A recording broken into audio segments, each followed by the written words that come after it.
Antarctica. Well, it captivates us because it remains one of the last true frontiers on Earth. It's this vast frozen wilderness untouched by civilization. Then you have the extreme conditions, howling blizzards, endless nights, creating an environment which is naturally hostile to humanity. Beneath the ice, though, well, we don't know, do we? It's a world of mystery, hidden lakes, ancient fossils, and secrets of Earth's past and future. The idea of something lurking there, in this desolate expanse, fuels our imagination, which is certainly the case in tonight's feature-length story. Now, this is a big one, so I've split it up into chapters and put the details in the video. So I know you can't always see all of this in one go, so take your time and enjoy.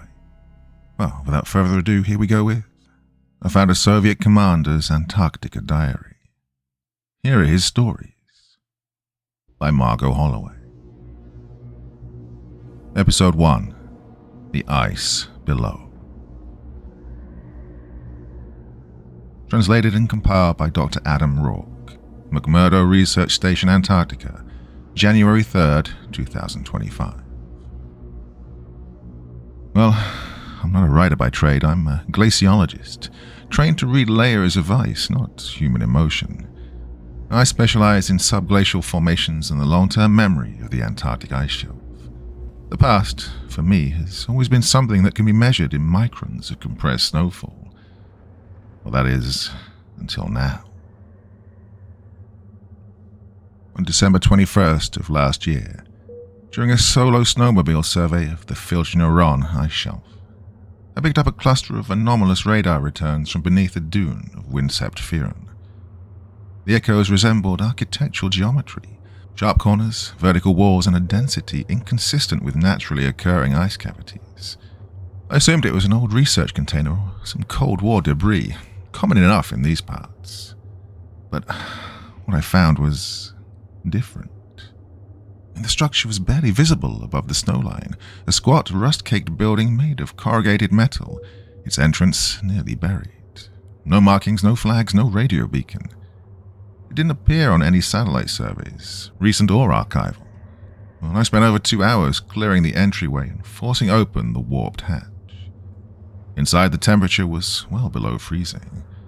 The air smelled of diesel and something older, coppery, like dried blood or decayed electronics.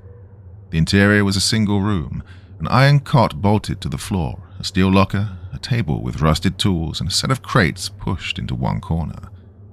On the table was a leather-bound book, its pages cracked and brittle. It was a journal, written in Russian. Over the next few days, I recovered 5 more, each hidden in metal tins, sealed in wax, protected from the worst of the ice. I've since translated the first volume. The handwriting belongs to a man named Sergeant Alexei Volkov, apparently part of a Soviet Spetsnaz reconnaissance unit stationed here during the early 1960s. And what follows are his words, unedited, unembellished. I've only corrected for clarity in translation. His entries describe a mission unlike anything I've encountered in the historical record. An isolated Soviet outpost established deep within the polar plateau for reasons that remain unclear. At first, I thought the entries were the ramblings of a man succumbing to isolation. But the descriptions, the things he saw, the things he heard, are too precise, too consistent. And the worst part, satellite scans taken 2 weeks ago show something stirring beneath that sector of ice. Something moving. I present these journals not as proof, but as evidence. Interpret them how you will. But I warn the reader, this is not a story of politics or espionage. This is a record of something much older, much colder. And it has begun to thaw. Dr. Adam Rourke, McMurdo Station, Antarctica. Diary of Captain Alexei Volkov. Entry 1. January 12th, 1962. Location Base 717, Queen Maud Land, Antarctica. Classified. UR 54 echelon clearance required. It's difficult to describe the silence here. Even in Siberia, the wind has something to say, trees to rattle, animals to spook. But here, in the southern desert of endless ice, the wind speaks only to itself, and it never tires of the sound of its own voice. I have not heard a bird in months, and I doubt I ever will again. My name is Captain Alexei Volkov, formerly of the 4th Spetsnaz Brigade, reassigned under a directive so classified that my orders came not through official channels but by a man in a charcoal suit with a Moscow accent far too smooth for the military. I was told only the basics. I was to lead a team of 6 operatives to a covert facility in Queen Maudland. Our objective? Long-term reconnaissance and environmental monitoring. But we are not scientists. We arrived at Base 717 3 weeks ago. Our base is generous. It's a reinforced subterranean bunker, constructed under the guise of a meteorological outpost. Externally, it's unmarked, buried beneath 2 meters of ice and snow. It does not appear on any official Soviet cartography, nor do I believe it's known to our American counterparts. Even radio transmissions are routed through bouncing satellites with artificial delays and encryption keys that change every 48 hours. Moscow does not want us known. The original construction was done in 1958 by a different crew. According to the sparse records left behind, they were geologists and radio technicians. No names, no photographs. Their notes end in November of 1959. The final log entry reads only, anomalous signal increasing. Recommended immediate exfile. There is no record of their extraction. My team consists of 7, myself included. Sergeant Mikhail Antonov, demolitions and heavy weaponry. Lieutenant Vasily Orlov, radio and surveillance. Corporal Dmitry Karsakov, medic. Private Irina Belova, linguistics and code breaking. Unusual, but she came with recommendations from someone high up in GRU. Private Yuri Petrov, scouting and fieldwork. Lastly, Comrade Professor Lev M. Turgenev, our scientist, if one can call him that. His specialty? Polar anomalies and terrestrial resonances. I'd never heard of such a field until this mission. Turgenev is a pale, bird-like man with an unblinking stare and a voice like frostbite. He rarely speaks, except when muttering to himself in German or occasionally Latin. I suspect he studied under the Germans after the war, perhaps part of the brain drain programs. He carries with him a worn leather case that he never lets out of his sight. Inside are dozens of old maps, some clearly hand-drawn, most water-damaged and nearly illegible. He claims they're navigational tools, but I'm not so sure. Our days are strict. 0700 wake, 0730 rationed breakfast, 0800 systems check, 1000 perimeter scan, 1200 environmental logging, and the rest of the day divided between maintenance, exercises, and monitoring the anomaly. Now, the anomaly is why we are here, though no one will admit it openly.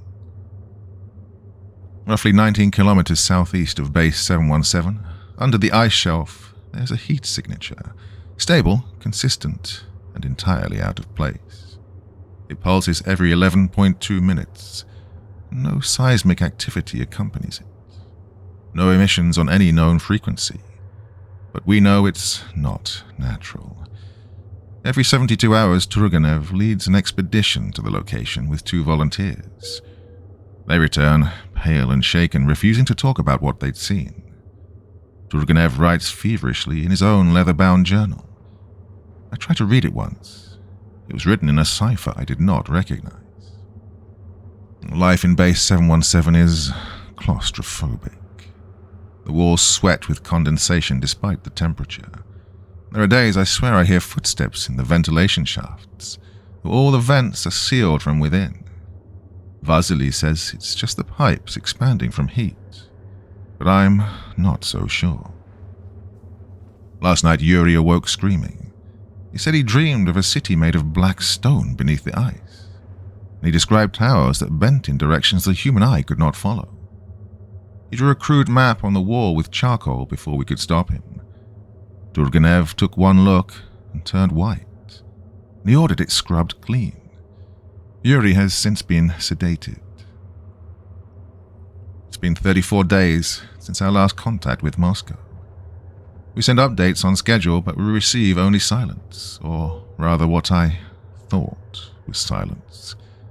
Vasily told me yesterday that something is transmitting on the shortwave bands at 19.432 megahertz, just above the Soviet military cutoff. A whisper, repeating in intervals. Not Russian, not English. Irene says it's closest to Basque, but not quite. It says the same word over and over. Amun-Ra. We're preparing for a deep snow trek to the anomaly tomorrow. I'll be accompanying the professor. I've insisted. Something is wrong here. I feel it in my teeth, in my blood. If this diary is found and I am gone, know that we were sent here not to observe, but to contain, or perhaps to awaken. Either way, we were not the first, and will not be the last.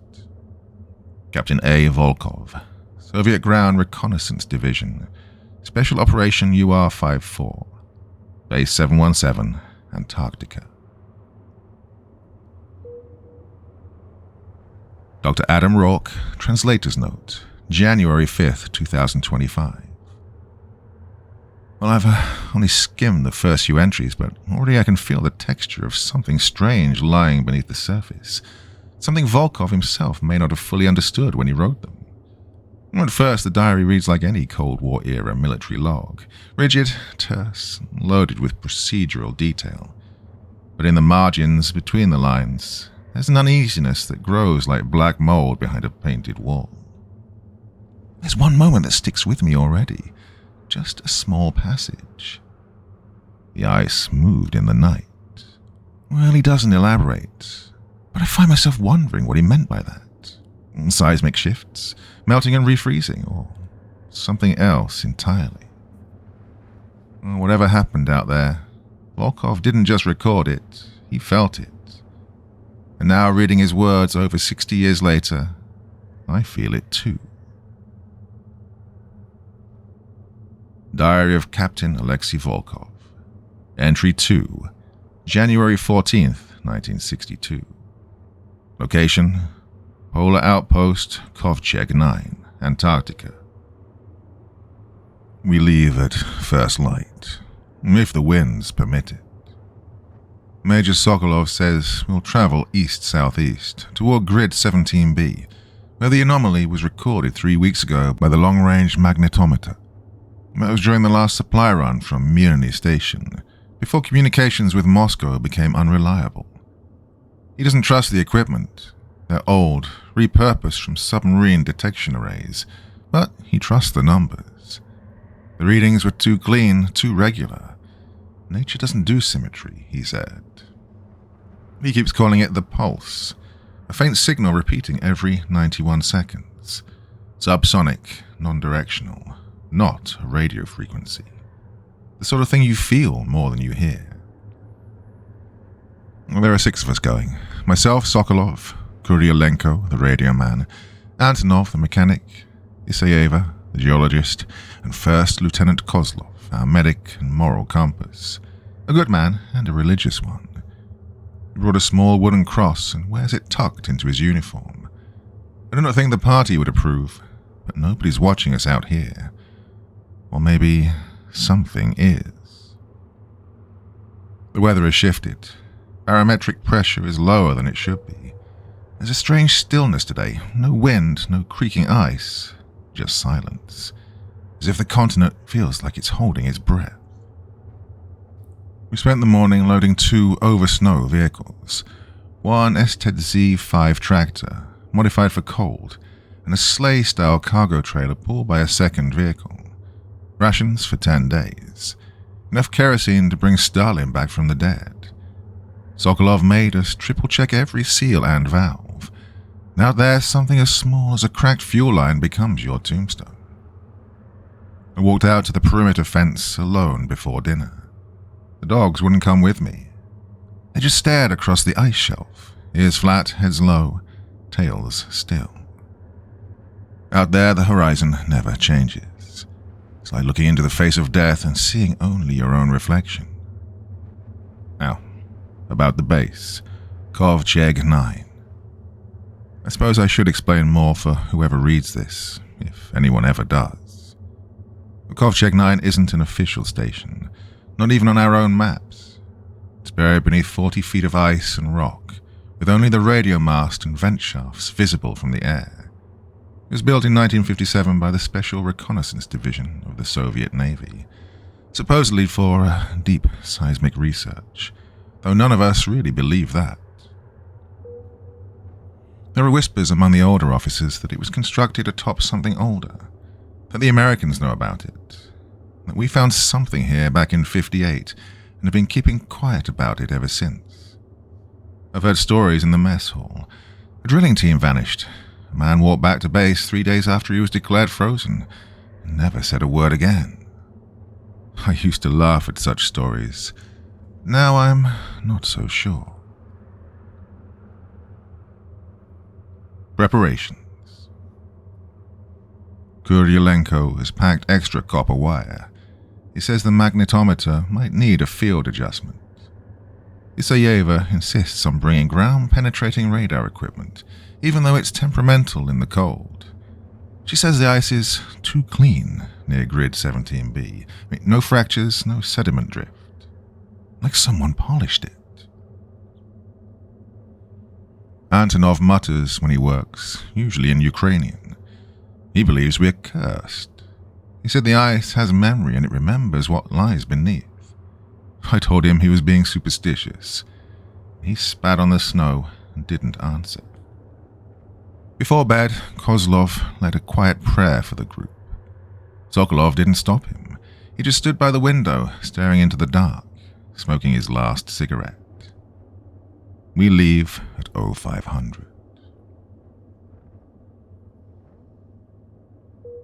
Dr. Adam Rourke, translator's note. January 5th, 2025. It's difficult to describe the feeling that came over me as I read those first 2 entries. Not just the historical value, which is significant, but the personal tone.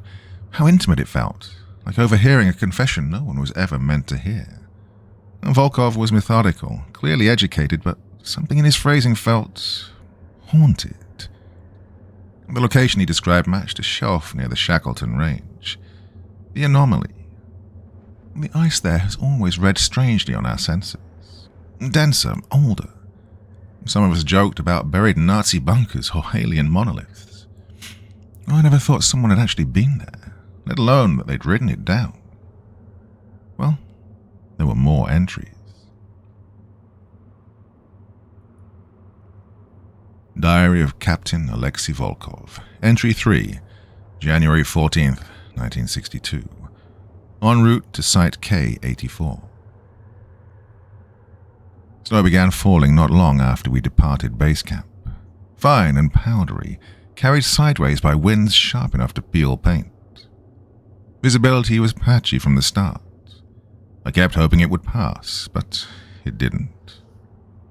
We moved in a staggered convoy, 2 tracked transport vehicles, 1 snowcat modified with a reinforced hull for ice boring, and 3 snowmobiles for range scouting.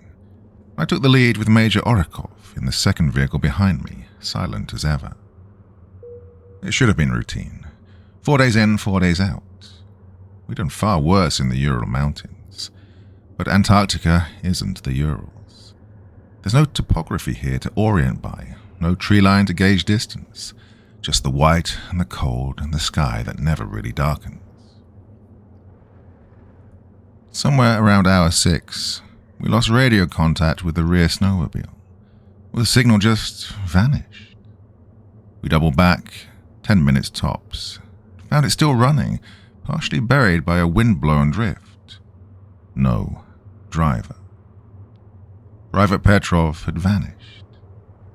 Tracks led away from the vehicle, half blotted by the wind. He just walked, not stumbled, not run, just walked. About 70 meters north, his footsteps stopped. I mean, not tapered off, stopped, as if it had been plucked straight up into the sky. We circled the area, shouted, fired signal flares. Nothing. No blood, no broken ice, no sign of struggle. We were 50 kilometers from the nearest crevasse field. There were no cliffs, no predator tracks, nothing. Orlov stood over the last print and said nothing for almost a full minute. Then he looked at me and muttered, "We don't speak of this in the report." We tied a red flag to the abandoned snowmobile and left it there. Well, the man was shaken but followed orders. That night we made camp against a ridge of buried ice rock. I couldn't sleep, not because of the cold, I've endured worse, but because something was wrong with the quiet. The wind didn't howl, it whispered. And I swear just past midnight I saw something, some shape, move across the snowfield, far off against the moon glow. It moved too slowly for a man, too deliberately for the wind. No one else saw it, or if they did, no one said a word. Entry 4. January 15th, 1962.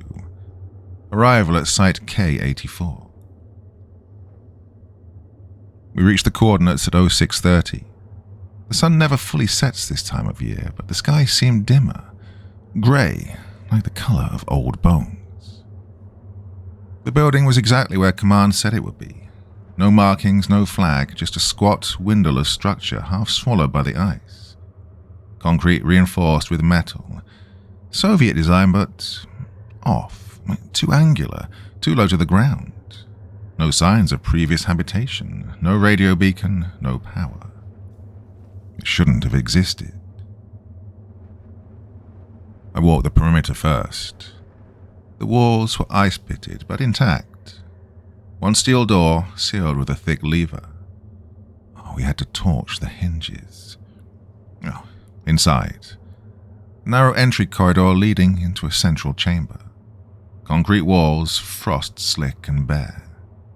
The cold was even deeper here, unnatural, as if the heat couldn't touch the air inside. Several of the crew remarked that their watches slowed by a few seconds. I told them it was battery degradation from the temperature, but my watch had slowed too. At the far end of the main room, we found a hatch, heavy, marked in Cyrillic, but with phrasing I didn't recognize. Not military standard, it was almost poetic. To descend is to return. To return is to awaken. Orlov stared at it for a long time, then said we'd open it tomorrow after setting up the instruments. As I write this, the men are eating, talking in low voices. No one mentions our missing private. No one mentions the tracks that stopped. I don't think they're pretending. I think they're already forgetting. Oh, and something else. Turgenev says he heard music coming from inside the building before we opened the door. A kind of humming, like an old phonograph or choir. He asked if we'd left a radio beacon here years ago. We hadn't. Tomorrow, we open the hatch. Volkov out. Entry 4 continued. January 15th, 1962. Location, the structure, Sector 6. We didn't descend today. During the night, something happened. Now, I hesitate to write it down because it sounds like the babbling of a man going mad from cold and hunger. But I swear on the memory of my father, what I'm about to record is true, or at least felt true in the moment. At approximately 0300 hours, Lieutenant Orlov, who had taken first watch, came crashing into the room, gun in hand, eyes wide with something between terror and disbelief. He'd seen a man walking near the tree line, except there is no tree line, only ice, endless ice. At first we thought it was a hallucination brought on by stress, but then we noticed the prints, human-sized, barefoot, no boots, leading away from our perimeter, out toward the southern ice shelf. And they just stopped. stopped, mid-stride, as if the figure had vanished into the air, or sunk beneath the snow. But there was no depression, no break in the crust. Just one last footstep, perfectly shaped, the toes splayed slightly outward, and then nothing. Orlov refused to sleep the rest of the night. Neither did I, if I'm honest. We agreed to delay the descent into the structure for a few hours to regroup. The men needed rest and daylight, if such a thing could be said to exist in this place, where the sun hovers at the edge of the world like a dim eye behind clouds. At 1000 hours, the snow began falling heavily. We waited it out, making small repairs to the generator sled and double-checking our instruments. By 1400 hours, the snowfall ceased. The wind died, eerily so, and it was decided we would go in. Entry 5, later that day. Inside the structure, level 1. We made our descent at 1500 hours. The entrance was like a mouth, dark, rimmed with old ice and twisted steel. At first we assumed it had been part of a Cold War outpost, some NATO construction perhaps, abandoned or covered up. But as we moved deeper in, it became clear. This was not Western nor Soviet, and I'm not even sure it was human. The stairs were steep, cut from some dark greenish-black stone, smooth, almost polished. No ice formed on them despite the cold, though, and that's what struck me first. It was warmer inside than outside, but there were no heat sources. The air was dry, stale, and held a faint metallic tang, like old blood on a rusted bayonet. The hallway at the base of the stairs was long. Too long. I can't explain it. We walked for what felt like 20 minutes, and yet when we returned later to check our path, the distance was half that. Antonov checked his pacing. Petrov measured it with cord. Both yielded different results. The hallway changes, or perhaps we do. At the end of the corridor stood a door, or something like one. It had no hitches, no handle. A circle perfectly formed, rimmed in a faint blue glow. I thought of plasma, or of reactor chambers, but the Geiger counter said nothing. No radiation, no power signature. Just a pulse, low, almost subliminal. You can't hear it with your ears, you feel it, in your jaw, in your spine. We camped just beyond the door. The interior chamber is large, almost cathedral-like, curved ceiling, strange markings on the walls. I would call them writing, but no language I know, no Cyrillic, no Latin. More like grooves etched by some kind of organic process. They shimmer faintly when touched. Belova touched one. She flinched back, like it had burned her, but there was no mark. She wouldn't say what she'd seen, only that it was wrong. Translator's note, Dr. Adam Rourke. January 6th, 2025. Well, these symbols Volkov mentions. I've seen them, not in person, but in scanned fragments from a classified Soviet research dump leaked in 1997. I dismissed them as elaborate forgeries at the time. But now, reading Volkov's entries and seeing the sketches he'd made, one included at the bottom of this page, I feel a deepening unease. They're identical to what K510 archives labeled Glyph Set 4A, pre-Hyperborean script, unverified. Now that term, Hyperborean, has a strange history in fringe archaeology, mostly nonsense, but when viewed through the lens of actual polar exploration, the pattern grows harder to ignore. Well, their descent has begun. Now, I fear where it leads.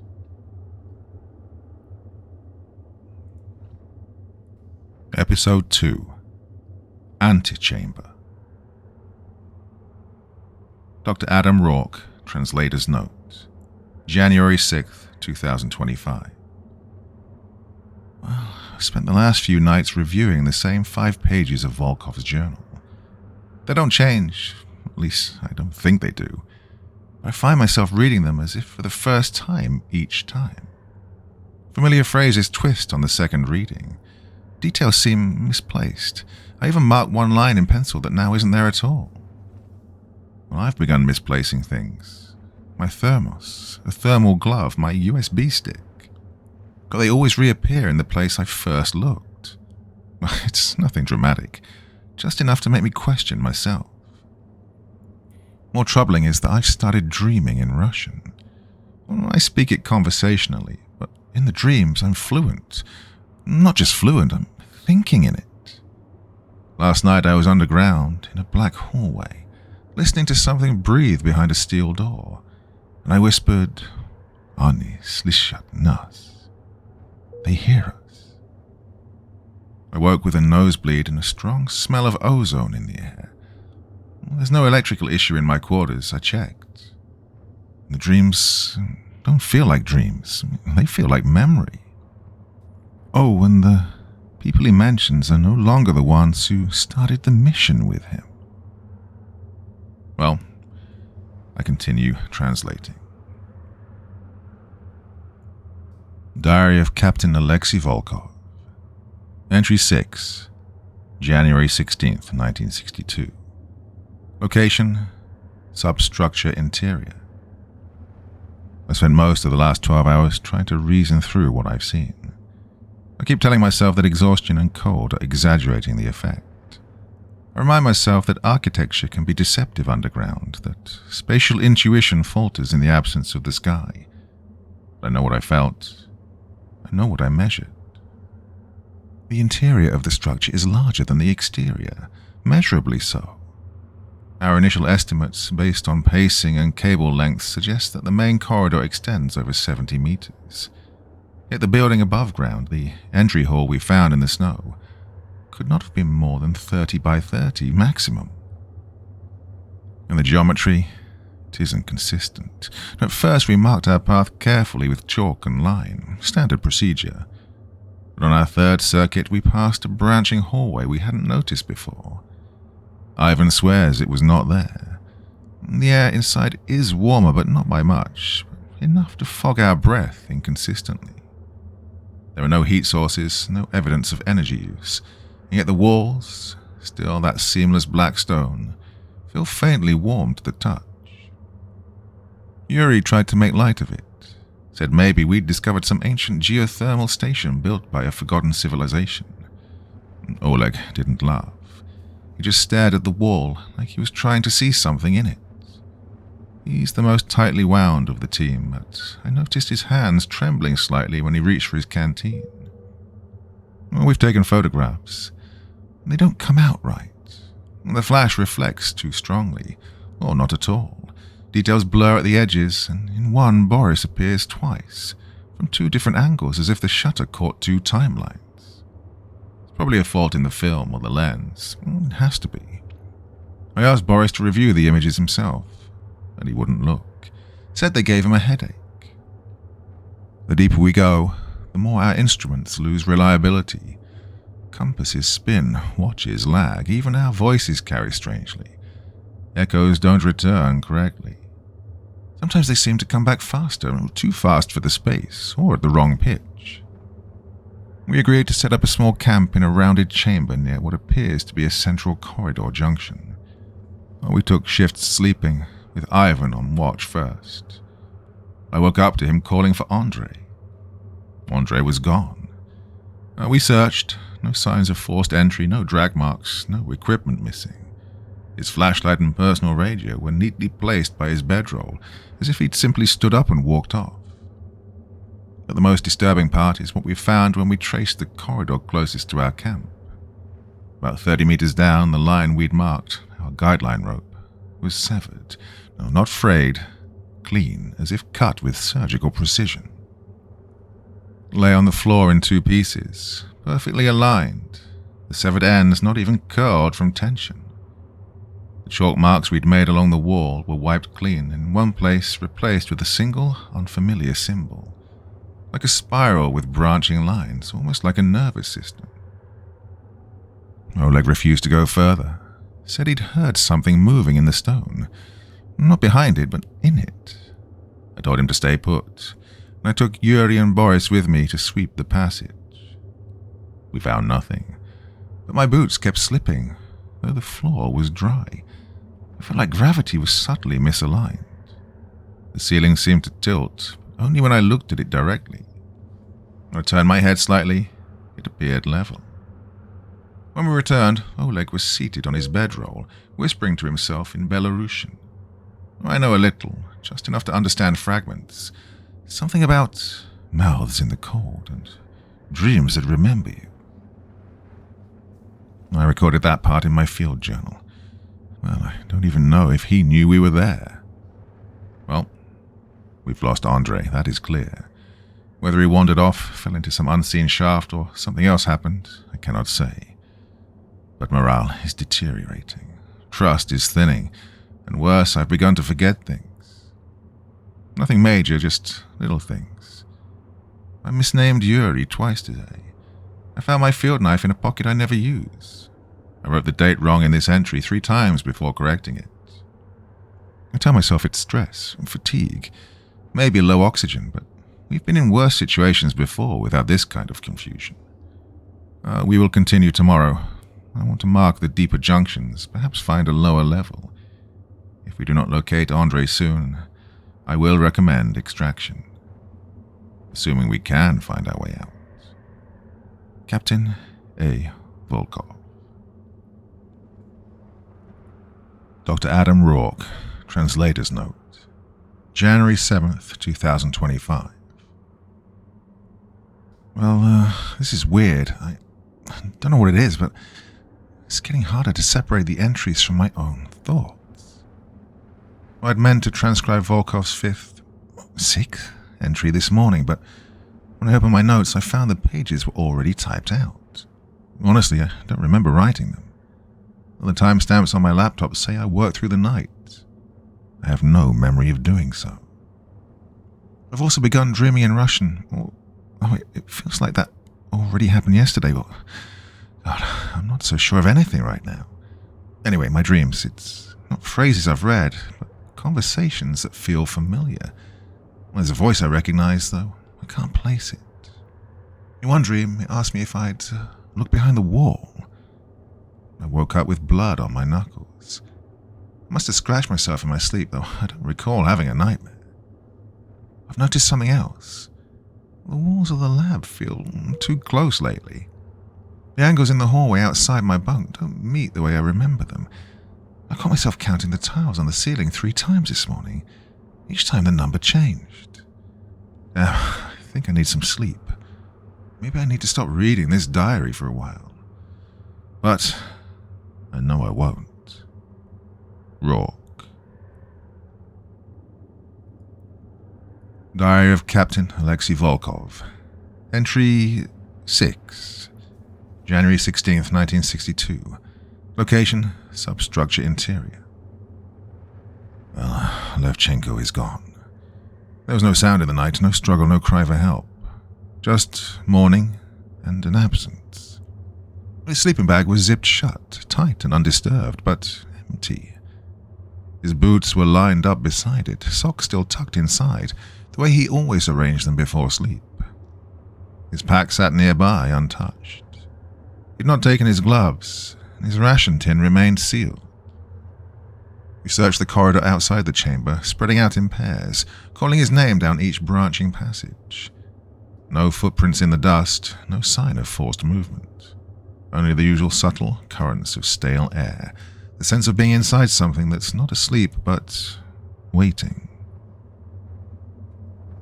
I did a head count twice, then a third time, as if I'd miscounted. Petrov said in a low voice, "He's still here, just not where we are." There was a pause after that. No one responded. I should be alarmed, furious, but instead I feel dulled, like I've been walking through water for days. It takes effort to form thoughts clearly now. Caught myself forgetting simple Russian phrases. I paused yesterday, staring at my own name in the diary, unable to recognize the letters for a full 10 seconds. Kuryakin is withdrawn. He sits with his back to the wall, eyes moving over the ceiling patterns, muttering under his breath. I caught a few words. Not geometric, still moving, and we're not under ice anymore. Antonov was the only one to admit he saw anything during the night. He waited until the afternoon to speak, when the light from our electric lanterns began to dim. He said he woke around 0200 to relieve himself and noticed movement in the hallway beyond the arch. He said he saw Levchenko standing, not walking, just standing, further down the corridor, barely illuminated by the light spilling from our chamber. Antonov called to him but got no response. Claimed Levchenko then turned and stepped around a corner, but when Antonov followed, the hallway was empty. He says he searched for several minutes, confused, thinking Levchenko was playing some kind of a prank. He wasn't wearing shoes, Antonov added at the end. I remember because I could hear his bare feet on the stone. The corridor floor is dust-covered basalt. You can't make a noise on it with bare feet. We questioned Antonov repeatedly, but his answers didn't change. I believed him less because of what he said and more because of how it had changed him. He hasn't spoken since. He won't meet our eyes. We've blocked the entrance to the chamber with crates from our sleds and the aluminum frame of the communications rig. It's symbolic more than anything else. Whatever happened to Levchenko didn't come through the entry. Petrov suggested, half joking, that perhaps it came through the walls. The strange thing is, no one laughed. We discovered something new this evening while pacing the halls. A chamber with markings along the walls that don't correspond to any known language. I hesitate to call them symbols. They're more like shadows of symbols, ghost impressions faint as old frost. They seem to change shape depending on where you stand, how you light them. Antonov refused to enter the room. Petrov did, however. He touched one of the symbols and said it felt cold, colder than the stone around it and smoother, like glass that had never been touched by hands. He traced it with his fingers, then looked at me and said, "It's not carved. It's not even in the wall." I asked what he meant. He just shook his head and walked out. There are no working clocks anymore. They stopped 2 days ago, but we didn't notice until this morning. My watch reads 14:12, and it's read 14:12 all day. I actually think it's night now, but we can't tell for sure. The only way to measure time is how long the lantern batteries last, and even they seem to be fading faster than they should. We brought spares, but they're not helping. My handwriting is changing. I don't remember deciding to alter it, but I flip back a few pages and it's undeniably different. Tighter, more vertical, with certain flourishes I never use. I'm now writing some letters in a style that resembles pre-revolution calligraphy. I haven't seen those forms since Academy archives, and yet, when I write quickly, my hand defaults to them. I will continue documenting everything. I must assume I'm still thinking clearly enough to be of use. But it feels like we're being documented as well, as though this place is keeping its own records, watching and remembering. Whatever took Levchenko, if it took him, if it even was him, it didn't need doors. No, it needed silence, stillness, a moment when no one was watching. I fear we will give it many more. Volkov. Dr. Adam Rourke. Field Recorder Transcript. January 7th, 2025, 11:42 p.m. Excerpt from audio log number 22. Levchenko's boots were still in place, zipped sleeping bag, no footprints. The only disturbance was the altar. The fluorescent lights above my desk flickered sharply, just once, but enough to make me stop recording. It's an older research trailer, and the Antarctic weather plays hell on the grid. Still, the timing was unpleasant. Coincidental, of course. I rewound the recording to review the phrasing. When I hit play, I noticed something that hadn't been there before. My voice. It was still me, but flatter. I don't know, too calm. The cadence was wrong. The word alter, I didn't remember stressing it like that. It came out low, almost guttural, like it came from deeper in the chest. A different vocal register entirely. When I checked the Russian source again, something made me glance back to the phrase describing the object in the center of the chamber. Volkov had used the word zhetvenik. Altar, yes, but not quite. The root implies sacrifice, offering, something more ritualistic, more intentional. Just beneath that line, nestled between a smudge of graphite and a fleck of ink, was a mark. A glyph, curved and symmetrical, like an eye drawn from memory. I don't remember seeing it there before, but it's in my own handwriting. I traced it unconsciously, the same way you might doodle on a napkin without realizing. I'm attaching a photo of the mark here. We'll cross-reference with linguistics later. For now, I'm taking a walk.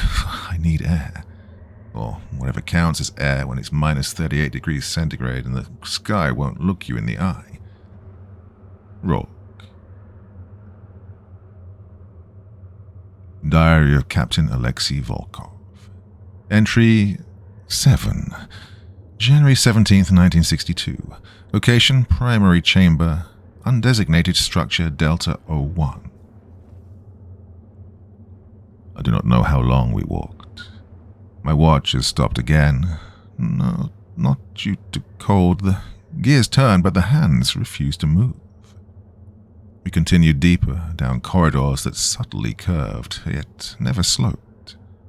The floor never dipped, but my legs ached as if descending a mountain.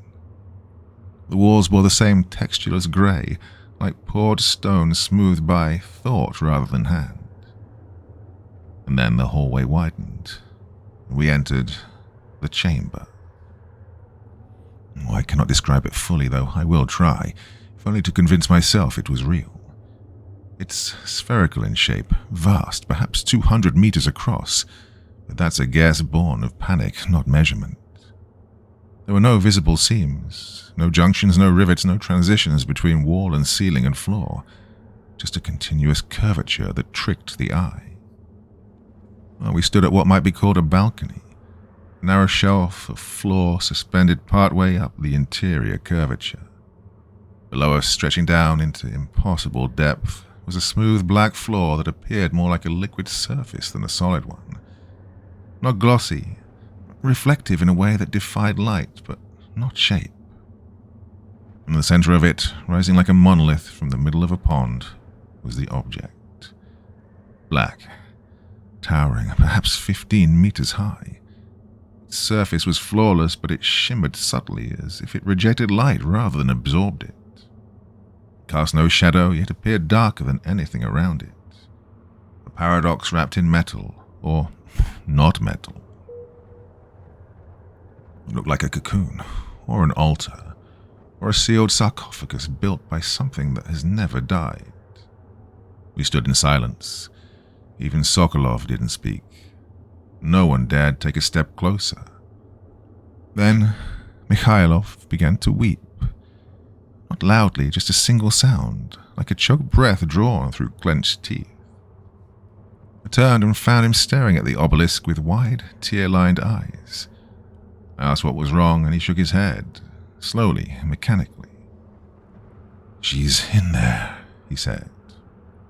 When I asked who, he simply replied, "The woman from the radio." There is no woman. We've not heard any voices through the comms. Mikhailov had not previously mentioned anything like this. I ordered him to sit, but he kept walking, one step at a time, down a ramp none of us had even noticed. It had not been there when we entered, or perhaps we simply had not seen it. It unfurled from the curve of the wall like a tongue sliding out to taste the air. Gerasimov grabbed Mikhailov by the shoulder and tried to restrain him. They both stopped halfway down. Then the surface beneath them rippled, just once, barely perceptible, and both men staggered back. Gerasimov reported a sensation of static in his teeth. He said the floor felt like thinking. Mikhailov would not elaborate. He simply repeated that she was calling to him and then fell silent. We retreated. It wasn't cowardice, it was consensus. None of us wished to be near that object longer than necessary. Back in the forward chamber, we took a vote, except for Mikhailov, who sat curled on the floor, whispering to himself. We agreed to continue the survey tomorrow. The men are restless and food supplies are low. We will begin marking a return path in the morning. But part of me doubts we'll find the entrance again. I made a final observation before I closed the diary tonight. In every direction inside the chamber, there were faint hairline grooves in the walls, symmetrical patterns like inscriptions or machine scoring. Some of the lines pulsed slightly, barely perceptible, like veins. I followed one set of grooves with my flashlight. They led directly to the black monolith. Well, if it is a machine, it is asleep. If it's a tomb, it is waiting. And if it's alive, then it knows we're here. I'm closing this entry now. I cannot sleep, but I will try. When I close my eyes, I see the chamber again, and the grooves, and the shapes beneath the black surface that didn't cast reflections, but did seem to move. A. Volkov.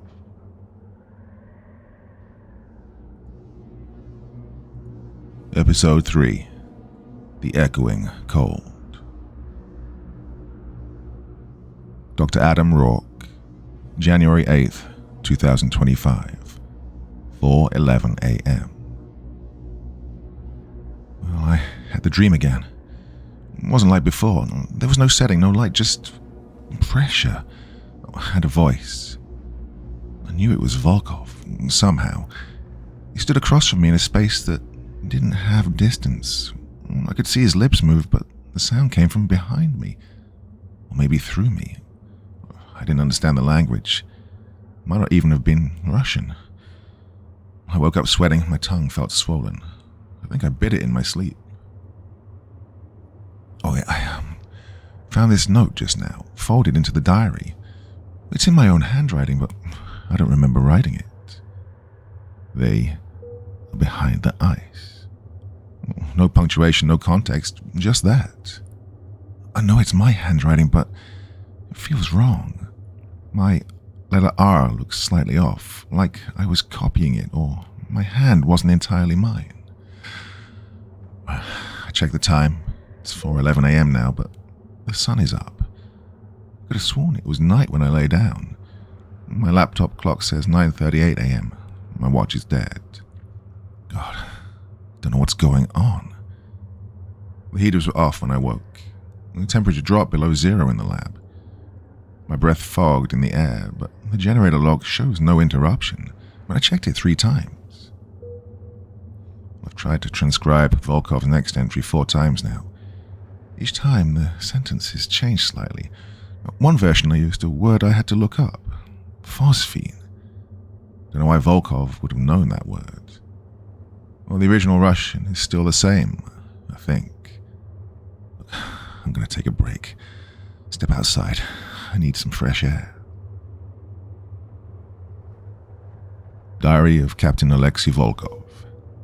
Entry 8. January 18th, 1962. Location: substructure, branching tunnels.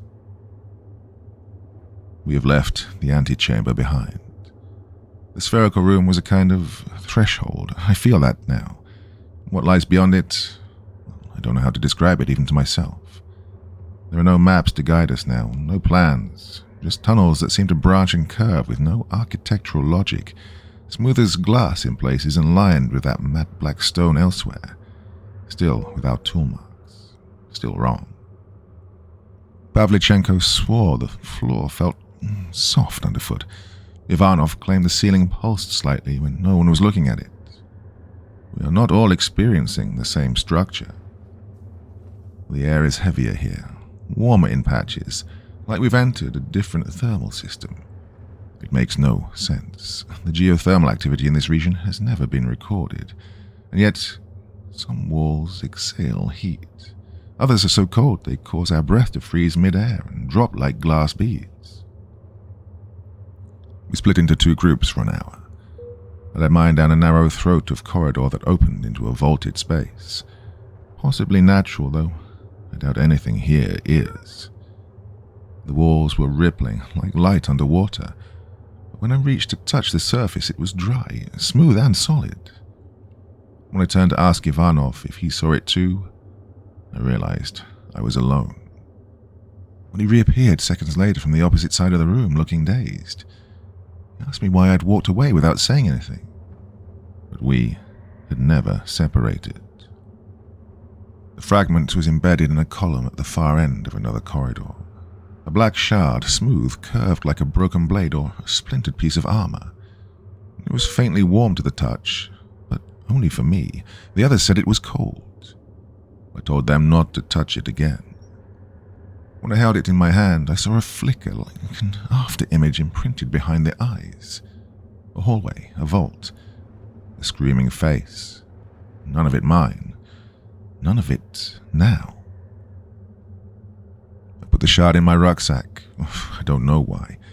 I didn't even remember doing it until hours later when we stopped to eat and I felt through the pack lining.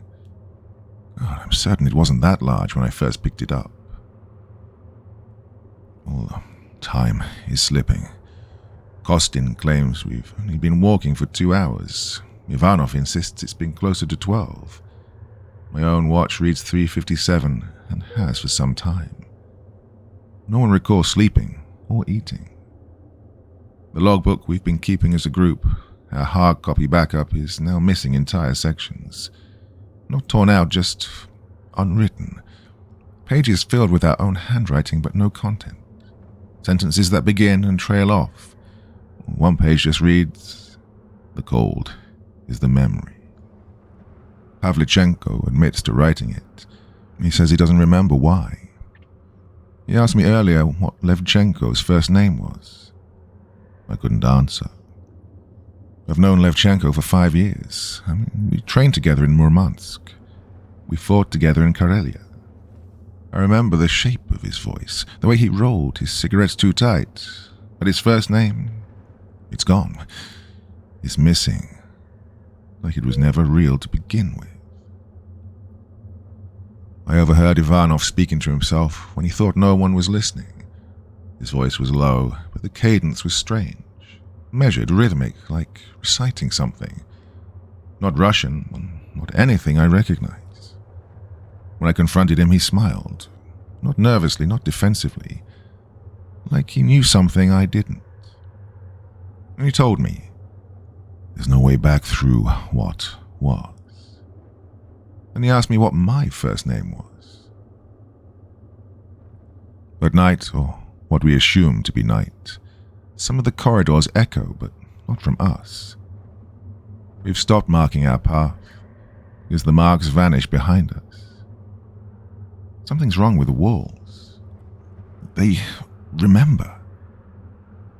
This might be the last entry I write before we try to return, if there is a return. I'll keep the fragment with me. It feels, important. Familiar in a way I cannot explain. Like a splinter from a tooth I never knew I had. If I hold it long enough, I feel calm. I feel listened to. I feel like I'm almost able to remember. Well, I must sleep. Dr. Rourke, January 8th, 2025, 11:42 p.m. Lab 3, McMurdo Station. Well, trying to unwind after a long day. I couldn't sleep, not after reading Volkov's 8th entry. There's something about the glyph. Couldn't get it out of my head, so I started sketching.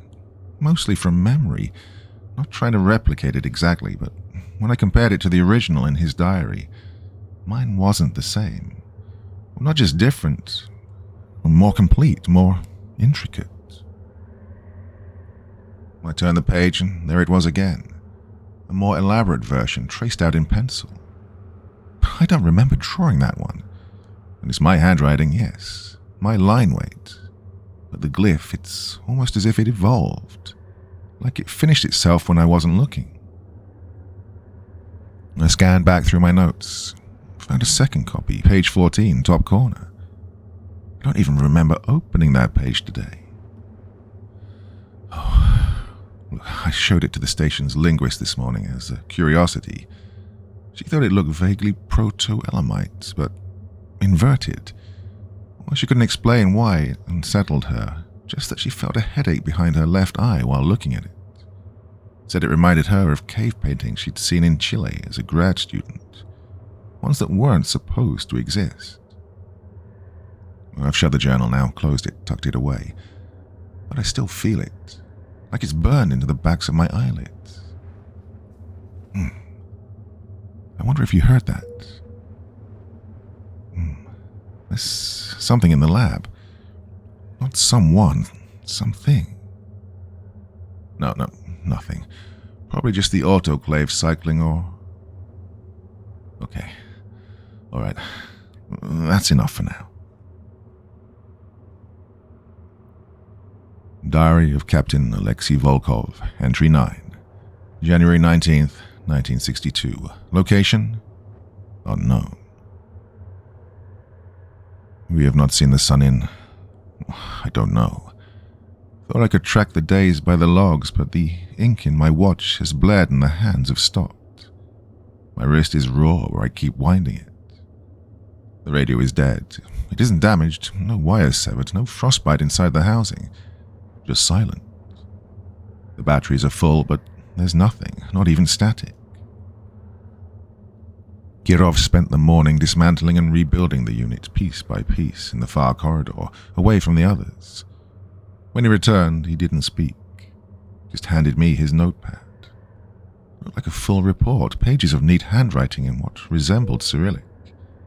Oh, I could almost hear the words in my head as I looked at it, but I couldn't understand a single one.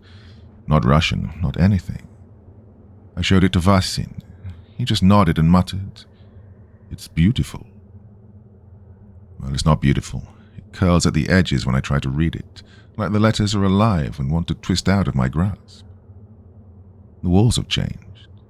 They pulse faintly when we're not looking. I confirm this. I drew a line in chalk, a single white hash where the passage forks near the thermal vent. When we came back, less than an hour later, it had moved. No, not smudged, moved. 3 meters down the wall. Clean, precise. Nothing bleeds here. Not even time.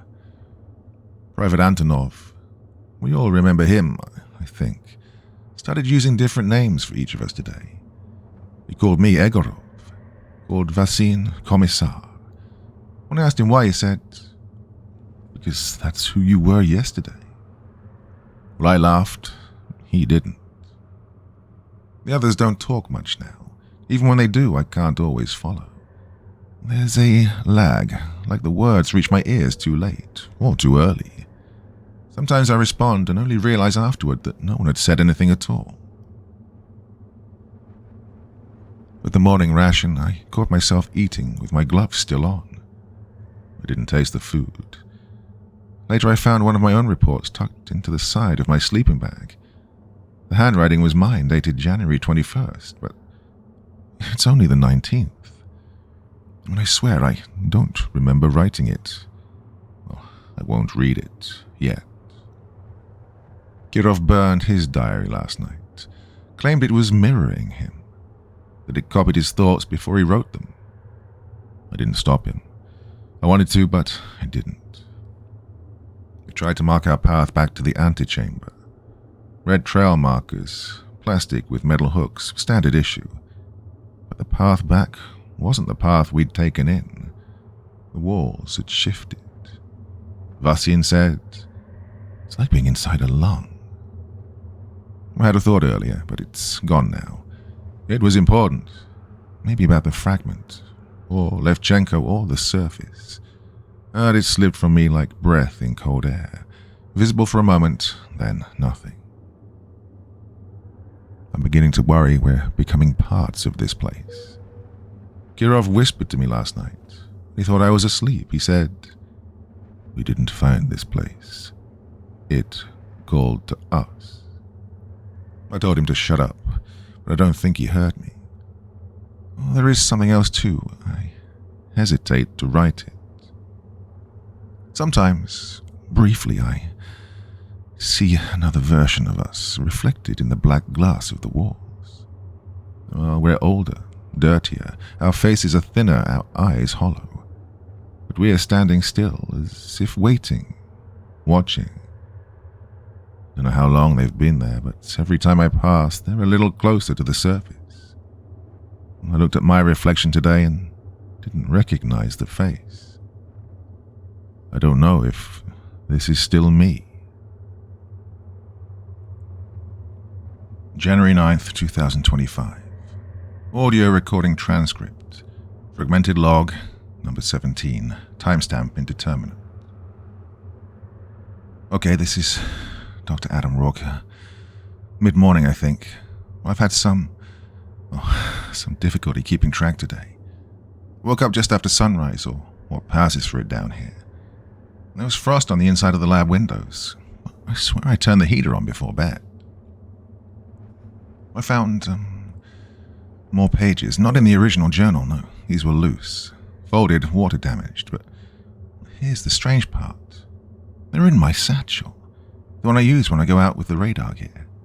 I don't remember putting them there. I don't remember seeing them before. They're written in the same hand, Volkov's. But the paper is wrong. It's not the same kind of stock. There's a faint seal in the corner, some kind of raised embossing, almost like an insignia, but it's too faded to make out.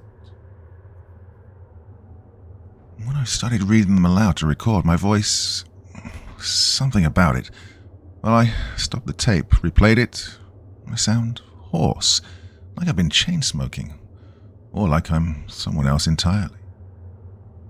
I tried to email the scans to my supervisor in McMurdo, but my connection cut out the moment I attached the files.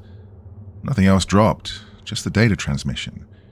When I deleted the attachment, everything came back. Well, this is becoming a pattern. These entries don't want to leave the ice, or maybe something doesn't want them to. One of the pages had only a single phrase, circled again and again in black graphite, in Russian. I know who you are now. Well, I didn't translate that. I read it, instinctively, like it was my own language. Volkov's diary, January 20th, 1962. Disjointed entry. The walls echo differently today. Not with our voices, but with things that nearly are. We speak and there's an aftersound. Too slow, too wet. Levchenko is still missing. No one speaks of it anymore. I can't recall his voice. I picture his face and see someone else. I woke this morning with frost in my eyelashes and a phrase in my mind I do not remember learning. Ophidan Helvor. Oh, it feels like a name. It burns the tongue even in thought. Karpov began writing a log in Russian today. I looked over his shoulder and saw nothing but slashing curves and tight spirals. Well, they looked familiar. I told him it wasn't Russian. He stared at me like I was speaking a lie, then asked me who I was. I started to answer, but I didn't know. He's asleep now. We all are, even when our eyes are open. The machines do not work. The Geiger counter ticks faintly, but not at us. It reacts to the walls. The power packs are drained. Even the backup radio just hums, like a throat cleared endlessly. I see movement in the edges of my vision. I think it's us, earlier versions or later ones. We are the echoes of ourselves. The tunnels have grown, I'm certain of it. There's a second stairwell behind the first. It wasn't there before, but Karpov says it always was. But I found another journal today in my own handwriting. Different ink. Earlier entries than I remember writing. I flipped it to the last page. There's a drawing, a structure. Familiar, wrong. Above it, a line of script I don't recognize, but I can read it. They are behind the ice. Dr. Rourke, later that evening. I didn't write that note. The one I found in my pocket this morning. Same handwriting mine, but different pen, and it says, "Don't go down again. Let them sleep." I'm almost sure I remember writing it, but the memory is like something glimpsed through fog. God, I don't trust the mirrors in here. I saw myself blink, but I hadn't moved. Volkov's diary, entry 10, January 19th, 1962. Continued. Location, unknown depth beneath ice shelf.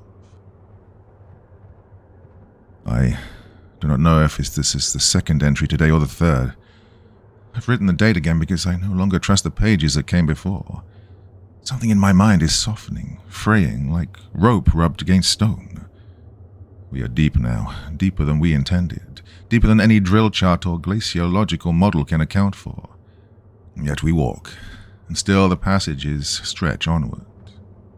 There are 5 of us now, I think. Kolyadin insists there are 6. He took a piece of coal and drew faces in the frost of the corridor wall this morning. 5 human, 1 not. I asked who the last was, and he said, "You know him. He was always with us." Then he scraped it away with the back of his glove and would say no more. Our path through the tunnels has grown stranger, organic in shape like burrows or vascular channels. There is a condensation on the walls now, warm and faintly metallic to the tongue. We no longer check watches. They stopped 2 days ago. Levchenko's was an analog, old, reliable. Even it ticks without movement. Its hand stuck at 11:47 no matter when you look. We found more markings, not glyphs, not the angular script of the surface, but indentations in the stone itself.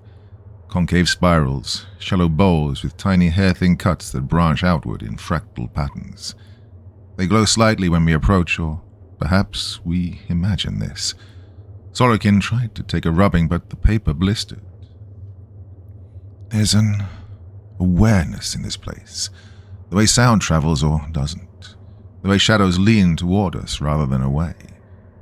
Once I turned to speak to Kolyadin and found him already facing me, lips moving, mouthing what I was about to say. Not an echo, a prediction. Sleep is impossible, not from cold or fear, but because of the noise, a low-frequency thrumming that seems to resonate inside the bones. Goryanov says he can feel it behind his eyes, like a migraine without pain. I've begun to hum along with it without realizing. We are not the first. That is clear now. Twice today we passed things embedded in the walls, shells of suits or bodies encased in the ice rock. Not Soviet, not modern.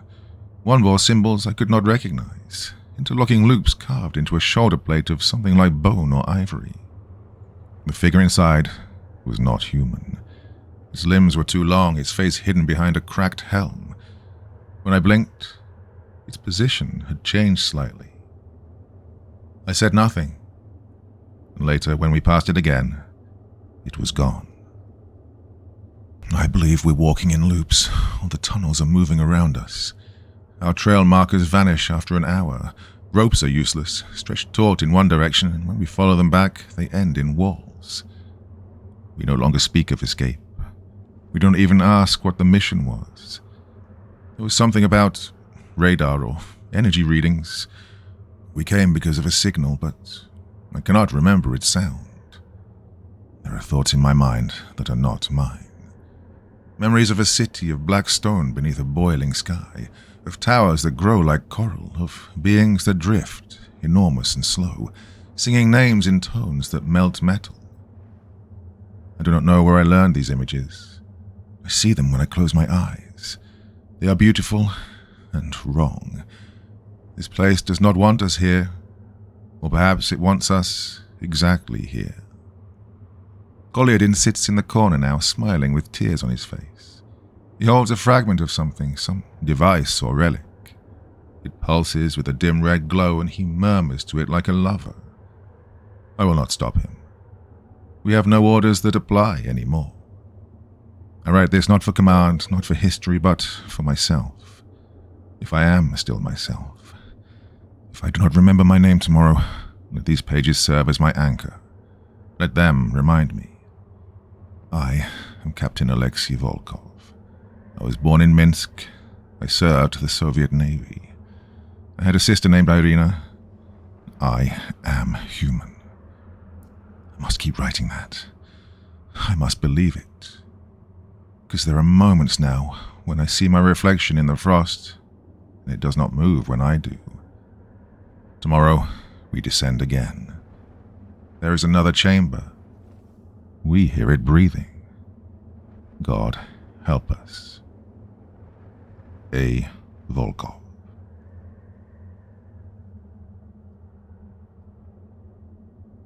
Audio log, January 10th, 2025, 8:12 p.m. Well, this might be my last recording for a while. At least that's the plan. I'm taking a break. Something's off. The diary, it's not just memory gaps anymore. I've started dreaming in Russian. I'm not fluent, well, wasn't. I'm also forgetting things. Names, dates. God, I poured coffee this morning and found the cup still full 5 hours later. My notes have started looping. I found the phrase, "there behind the ice," written in margin 6 times. In my own handwriting. I don't remember doing that. I'm locking the diary away. Cabinet 3, top drawer. Key stays in my pocket. January 11th, 2025, 5:43 a.m. I awoke before dawn. The lab was silent, too silent. I reached for my coffee, then realized I didn't make any. But the mug was already warm. Sitting beside it, Volkov's diary, open to a page I don't recall translating. And the ink is fresh. January 11th, 2025, 6:12 a.m. The key's still in my pocket. The cabinet is still locked, but the book was open. The page is one I haven't seen. I read it. Of course I read it. I couldn't help it. And now the translation, 3 full paragraphs, is in my notebook, in my handwriting. I don't remember writing it. The glyphs are humming. Well, not audibly, but when I look at them, I feel a resonance, like pressure behind the eyes. I think I understand more of them now. It's not linguistic, it's spatial, like each one is a door. January 11th, 2025, afternoon. Lights flickered again, 3 times, always when I was rereading a specific passage about the walls flexing around the team. Temperature drop in Lab B. Thermostat untouched. Found a second page in the printer tray, typed. First sentence, "You must go deeper." The print is offline and no recent print history. January 11th, 2025, 10:47 p.m. I'm not alone in the lab. I don't know how to prove that. I haven't seen anyone, but sometimes when I glance toward the whiteboard, there's movement in the reflection. Nothing's there when I turn around. Nothing ever is. But I've started hearing it. Like breath, a slow intake behind me. Always just behind me. Damn. I thought the diary was an object, but it's not, it's a process. Volkov's diary, entry 11, January 20th, 1962. I must be more careful now. The others have begun watching me, curiously as if I might become the next to slip. Perhaps I already have. We've been in the lower levels for, 3 days? 4? I no longer trust my wristwatch, nor the ticking metronome of the rations. The days seem too long, the nights too brief, and still we press forward. I remember the warmth of the campfire back at the surface, but cannot picture anyone's face from then. This morning, or what we called morning, Sokolov announced that he would hear the walls speaking.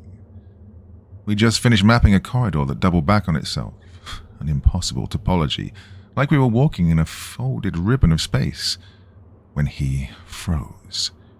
His eyes lost focus, as though straining to hear something beneath the silence, and then he said, "They are guiding us through the static." Sokolov has always been the quiet one, reliable, a crack marksman, I think, the kind of soldier you want beside you in a crisis. But now he looks toward every junction with expectation, head cocked like a dog hearing distant thunder. His lips move when he thinks no one is watching. He swears that through the broken radio's hiss, there are chimes, harmonies like wind chimes tuned to some alien scale. I pressed him to explain what they were telling him. He replied, "We are not intruders. We are being shown the way." That was the moment the team began to fracture. Kaplan mocked him openly, accused him of cracking under pressure. Malenkov remained silent, but avoided Sokolov's gaze. As for myself, I do not know what to believe. I have heard something, a low-frequency vibration perhaps, or a phantom note that resonates at the edge of hearing. It rises in moments of stillness, and the very stone seems to pulse in reply. Later that day, we found the glyph again. It was faint, barely a scratch in the surface of the black stone, but unmistakably the same configuration I copied from the antechamber.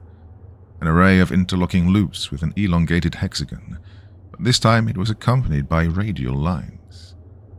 I had not noticed before. It looked not drawn, but grown, like frost etching itself across glass, or coral forming in silence. Even more unsettling, this one responded. When Malenkov passed his flashlight over the wall, the glyph flickered, like phosphor under ultraviolet light. For a moment, the corridor was bathed in dim blue reflections that didn't align with our beams. The air temperature dropped sharply. Sokolov smiled. "It welcomes us." Personal note, undated. There are moments when I look at the men and I do not know their names. Not just forgetfulness, a complete absence, like the part of my mind that held them has been scooped clean. Once I caught myself rehearsing introductions I should not need. I began writing their names on the inside of my sleeve. I caught Malenkov doing the same. Sokolov has taken a separate path. He insists there's a pattern to the glyphs we've encountered so far. He claimed the latest configuration matched one of the constellations we recorded from the Antarctic sky the night before entering. I thought it was nonsense at first, until I reviewed my own notes. He was correct. 6 points arranged in a spiral that echoes Draco's tale. He has begun marking the walls with chalk to complete the sequence. He does not wait for orders now. He leads. Final entry fragment, written in cramped, urgent handwriting. We followed him. Against better judgment, we followed him. Kaplan refused and returned to the previous chamber.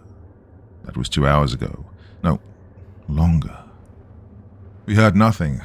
No call, no sound of boots. The corridor we came from is no longer there. I swear this on my name, my oath, and my reason. The hallway behind us has collapsed inward. Not blocked, not caved in, it's simply gone. Where there was stone, now there is only wall, smooth and untouched, as if no one passed through it at all. Sokolov says we're near the center. We should not be near the center.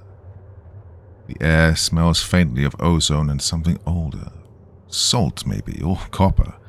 The sound like clicking stones comes from somewhere below us. The glyph has changed again. I see the spiral now, spiraling inward. The pattern looks unfinished, or waiting. Dr. Rourke, January 11th, 2025. Nighttime. Audio log, unlabeled entry, 2:12 a.m. I dreamt I was inside the glacier again. But it wasn't a glacier, it was breathing, pulsing. I could hear the glyph, not see it, hear it. It had a name, I think. I said it. I shouldn't have said it. I woke with blood on my pillow. My nose, just a trickle, but enough. I checked the time. God, I'd been asleep less than 2 hours. But the diary was back on my desk, open to a new entry. I don't remember unlocking the cabinet. God, I was going to stop. I was. But I turned the page. The shape is not static, it's recursive. The glyph moves through me now. Don't trust what he says next. Digital recorder, test playback, 2:25 a.m. They walked into its thought. Not a place, a becoming. We did not break through, we were received. Saw myself leave before I left. If this is happening in real time, then Volkov is still alive. That or I'm not. Volkov's diary, entry 12, January 21st, 1962. The corridor narrowed as we moved east, if east has any meaning down here. The walls no longer resemble carved stone. They feel grown, not organic, but not made either. It's like moving through the lungs of something sleeping. We followed Anton. He walks without hesitation now, though he barely speaks. His eyes track something we cannot see. He led us to a cul-de-sac, at least that's what we thought. But the wall at the end shimmered in a strange light. Not reflected, generated. Then it receded. And what we entered is impossible. A chamber, spherical like the one before, but smaller, maybe 10 meters across. The walls shift, imperceptibly at first, but now clearly. They expand and contract as if breathing. There is no air current. The temperature does not change, but frost grows and melts on the surfaces in a steady rhythm, synchronized with something deeper. We took turns touching the wall. No vibration, no sound, but each man described a pressure in his ears, like altitude sickness. Anton was the first to speak, and he said, "It listens." I asked him who he meant, but he ignored me. He knelt in the center of the room and began mumbling. At first it sounded like Russian, then he switched to something else, something phonetic and pulsing. I recognized some syllables, glyphs I've copied, patterns I've half understood. He chanted until his nose began to bleed, and then he smiled. "It hears me," he said. "We're nearly through." I asked, through what? But his expression made clear he didn't understand the question. Later. The others want to move on. This room makes them uncomfortable, especially Mikhail. He keeps shaking his wristwatch, says it runs backwards when he steps near the center of the chamber. Well, we confirmed it. 4 different watches, all synchronized, shift by seconds or minutes, forward or back, depending on where we stand. I'm beginning to worry I've written this entry before. Some of the lines feel familiar, pre-echoed in my head. I check the earlier pages, nothing matches. Yet I feel déjà vu clinging to each word like mildew. Much later, I think. Anton no longer eats with us. He said food is unnecessary now. His skin is dry and cracking around the mouth. He stares at the breathing wall for hours, whispering. We've lost all contact with the upper tunnels. The signals are dead. Levchenko is still missing, but I no longer trust that he even ever existed. When I say his name, some of the men look at me like I've invented him. I'm writing less in Russian now. When I dream, I see the glyphs clearly, seared into bone, spiraling into black stone. When I wake, I remember none of the language, but my hands ache like I've been writing all night. Last entry of the day. We will press deeper tomorrow. Anton says the next passage will open only if we carry the name forward. I do not know what that means. But tonight I will sleep in the breathing chamber. Anton says I must. He says, I have been chosen to remember what they forgot. I do not know who they are, but I feel their breath all around me. Dr. Rourke. Audio log, January 12th, 2025. I don't remember falling asleep. I don't remember standing up, walking, or collapsing, but I must have done all three. I woke in the middle of the lab, my back aching, shirt damp with sweat. The lights were out, but the emergency backup strip near the floor cast a faint blue glow. That's when I saw them. My notebooks, arranged in a near-perfect spiral across the tiles, stretching from the storage cabinets to where I lay. Each one open to a different page. Some of them from Volkov, others in my own handwriting, though the words are not always mine. At the center of the spiral, the glyph. Drawn in thick black ink, a variation I don't remember sketching, sharper, more complete. It stares back at me. It breathes. I tried to take a photo. The lens wouldn't focus. Every shot came out pure white, blown out by light that wasn't there. I even tried switching cameras. Same result. Then came the hum. First, I thought it was tinnitus, but no, this was different. Not in the ears, in the chest, in the bones. Like something tuning itself just beneath the threshold of comprehension. Oh, I hear it now. I think I've been hearing it for some time. It's the same sound from my dreams, the low resonance that always comes just before the language turns inside out. Just before I stop being sure the words are mine. Well, I think the diary wants me to continue. I think it needs me to. I'll translate one more entry tonight. Just one, and then I'll stop. God, I have to stop. The heart of the machine is not a machine. Volkov's diary, entry 13, January 22nd, 1962. I've lost track of how long we've been walking. No one agrees on the time. My watch ticks, but the hands remain fixed. Sokolov says it's been a day. Malenkov swears it's been 3. Personally, I think the hours have folded in on themselves like the tunnels do, looping, branching, rejoining with impossible symmetry. We've marked the walls, left notations, stacked stones, but we always end up somewhere new. This place edits itself. Sokolov is no longer speaking in Russian, not exactly. His words contain phonemes I can't place, rounded guttural syllables that don't match any Slavic dialect. Yet we understand him. At least we feel like we do. When he speaks, our heads tilt involuntarily, as if the sounds are being received somewhere beneath conscious thought. I catch myself repeating them under my breath when I think no one's listening.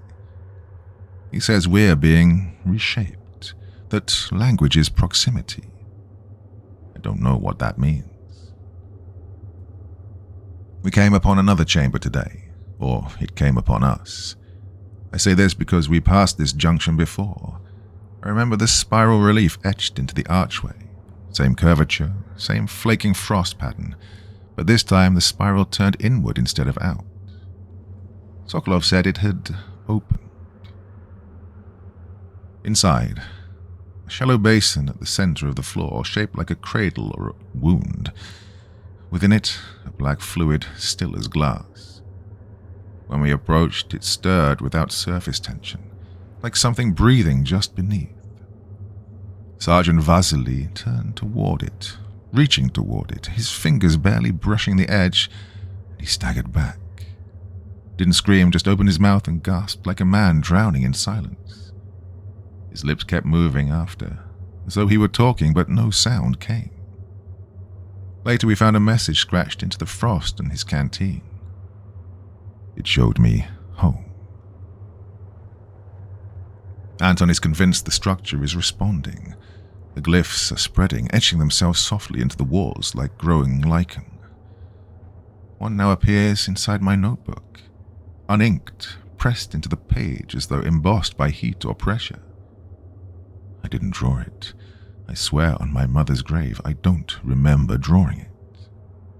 When I touch it, I feel something, not pain exactly, like a memory that's not mine. Cold sun, a tower, hands not shaped like hands. Volkov is taken to sleeping outside the main camp alcove. Says he doesn't like how the shadows are leaning. I laughed at that until I noticed it too. The way light bends around corners, pooling at strange angles, as though the structure is bending not just space, but attention. Sometimes I catch my own shadow lagging behind. Oh, the diary is harder to maintain now. My thoughts skip like stones over dark water. Some entries I don't recall writing, others seem too polished, not my voice. Yet the handwriting matches. The phrasing feels familiar. I wake up with ink on my fingers and pages filled in. I asked Sokolov if he'd written in it while I slept. He just smiled and said, "You'll be grateful when you remember." Well, I am frightened, but not in the way I expected. It's not terror, it's something quieter. Anticipation. Part of me wants to go further, to find the center, to see what's breathing in the stone. Whatever it is, it's listening. I think it's learning our names. Episode 5. Threshold. Dr. Rourke, January 13th and 14th. 2025. I wake up on the floor. For a few seconds I just lie there staring at the ceiling, my breath fogging in the cold air. My bed is untouched. The sheets are perfectly smooth, as if I'd never slept in them at all. My body aches, stiff from the frozen ground, but I have no memory of getting out of bed. Something hums in the walls. It isn't the distant intermittent hum of the base's generators, no. This is deeper, threading through the metal, vibrating in my bones. God, I can feel it now, pulsing like something alive. I sit up, my head spinning. My notebooks are scattered across the floor, but not randomly. They're arranged, a spiral, a deliberate pattern. The pages are filled with glyphs drawn over and over, the ink smudged under my fingertips. I don't remember writing them. I don't remember anything. Take a slow breath, trying to steady myself. I tell myself it's exhaustion, stress, and lack of sleep. But the harm hasn't stopped, and the walls feel wrong. And then I step into the hallway and I realize something has changed. A corridor that wasn't there before. God, I know this base. I know every room, every junction. I could walk it blindfolded. But when I turn toward the research lab, I stop dead. The door in front of me shouldn't be here. I stare at it, my pulse hammering. The layout isn't right.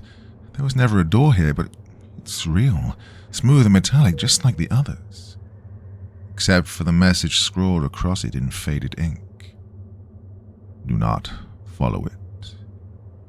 The handwriting is hurried, uneven, and familiar. I take a step closer. My breath catches.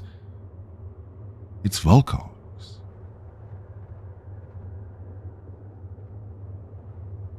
The descent.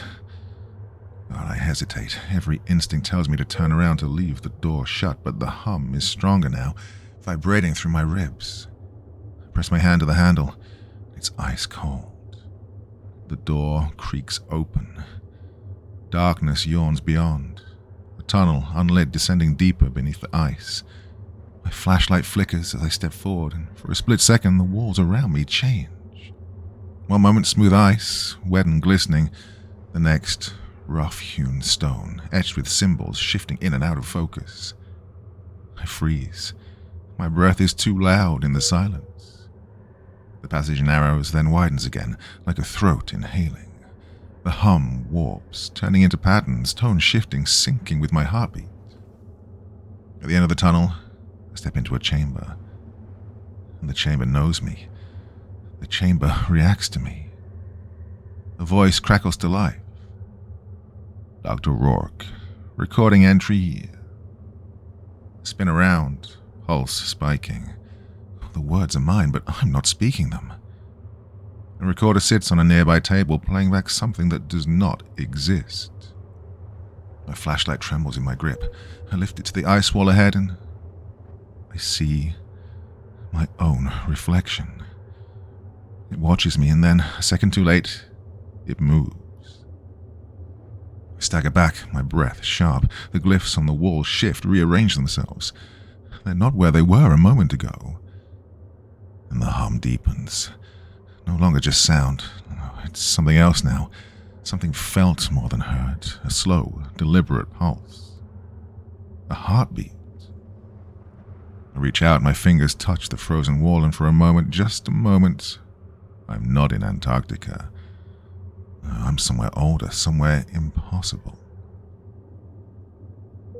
A rush of sensation, cold, deep, endless, and then I'm back.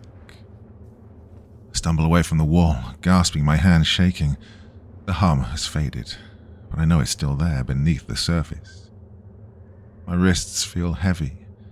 I glance down. My breath stops. The watch on my wrist is not my watch. The metal is worn, scratched, the face cracked, the lettering Cyrillic. It's Soviet. A whisper escapes me, unbidden, a thought I shouldn't be able to form. Volkov is still here. Volkov's diary, entry 13 or 14? January 22nd, 1962.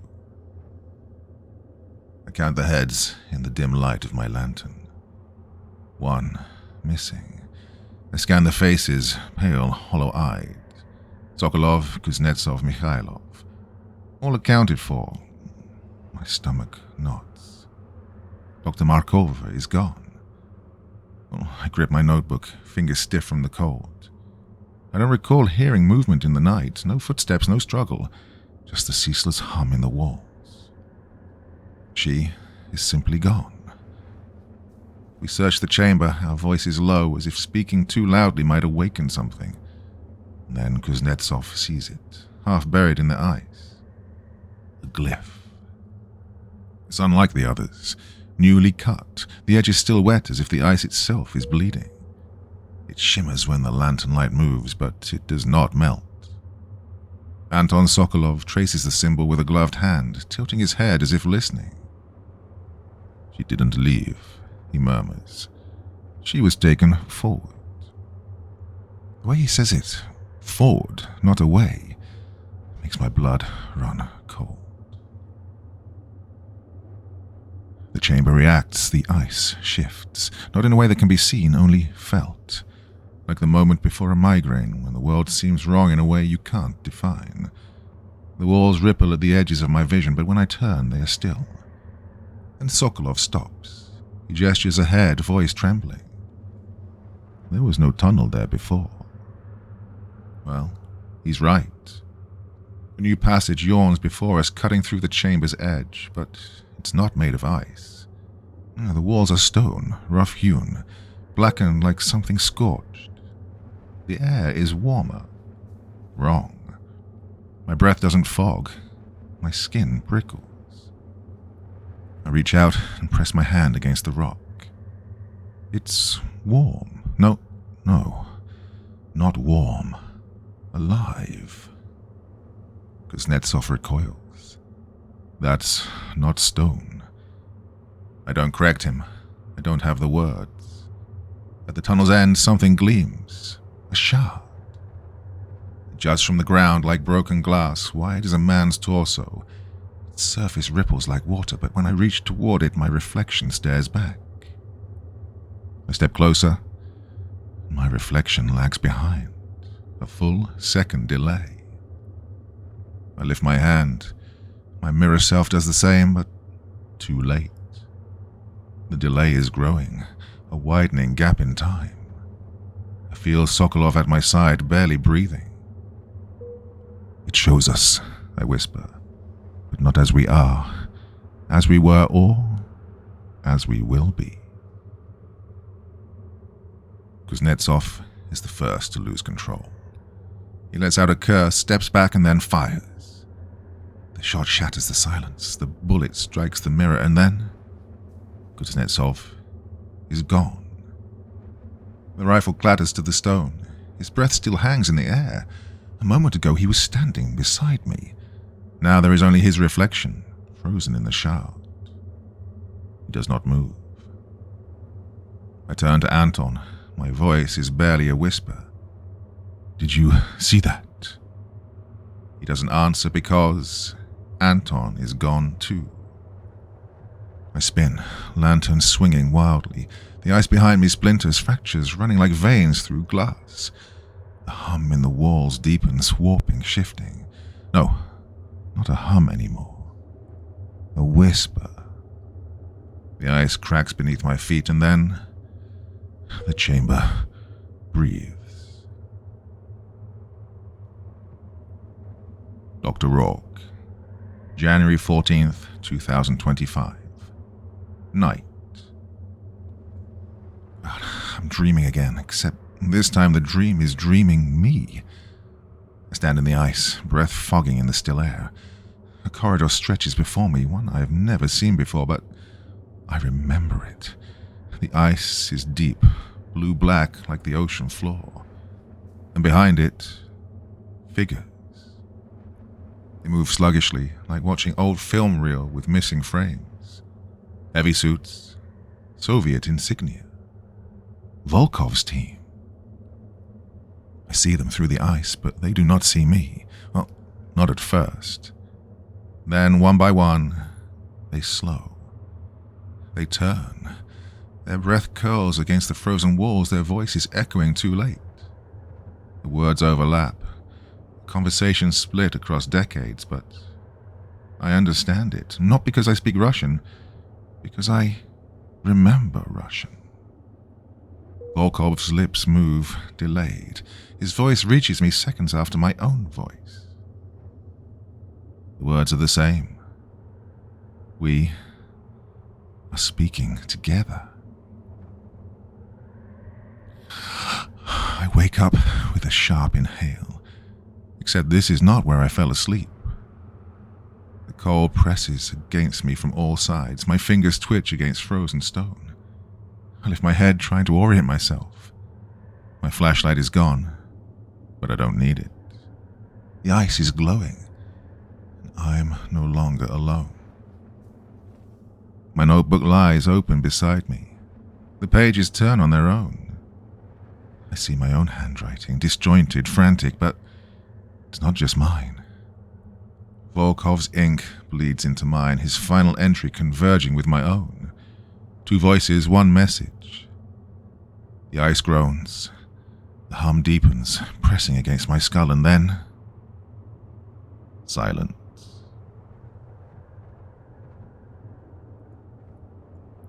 Episode 6, The Endless Reflection.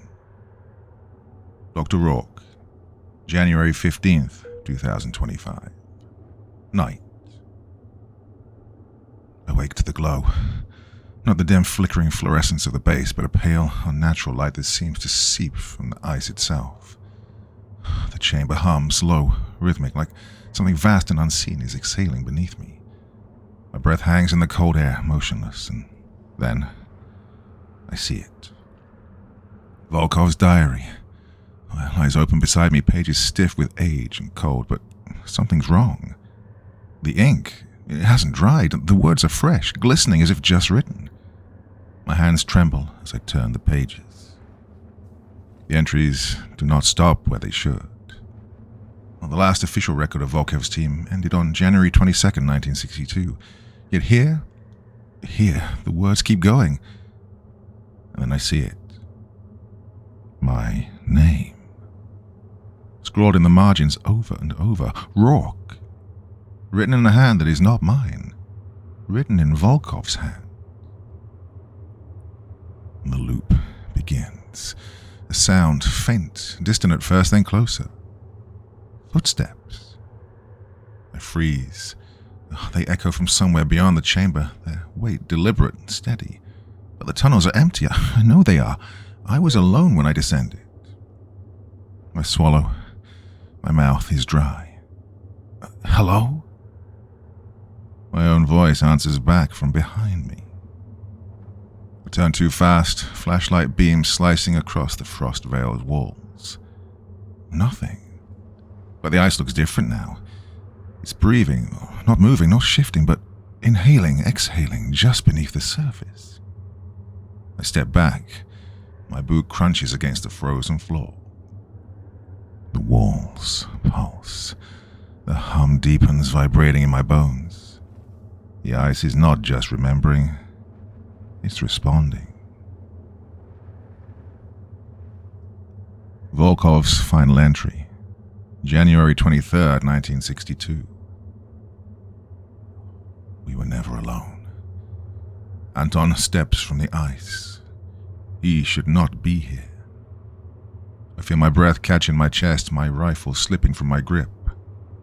He vanished. Anton Sokolov vanished. Hours ago, days. Time has unraveled beyond my understanding, but now he stands before me, unchanged, untouched by hunger, cold, or fear. And yet, his eyes are wrong. Black, not empty, but full, filled with some vast thing, something old. And his lips part, but the voice that comes forth is not his own. The sound is like breaking ice and distant thunder. Words spoken in no language I recognize, yet I understand them all the same. They are the glyphs, spoken aloud. And the chamber responds. The ice is watching. The walls pulse in rhythm with Anton's voice, rippling as if liquid beneath their frozen shell. The hum becomes a whisper, not one voice but many. I hear them breathing my name, then I hear my own voice. Not from my throat, but from ahead of me. The passage stretches forward, the ice shimmering like a reflection upon black water. I step closer. I hear Rourke. His voice clear as if he were standing just beyond the threshold. He's calling my name. He's calling from the future. I look down at my diary. The ink is moving, spreading across the page, forming words I have not written. I watch as they write themselves.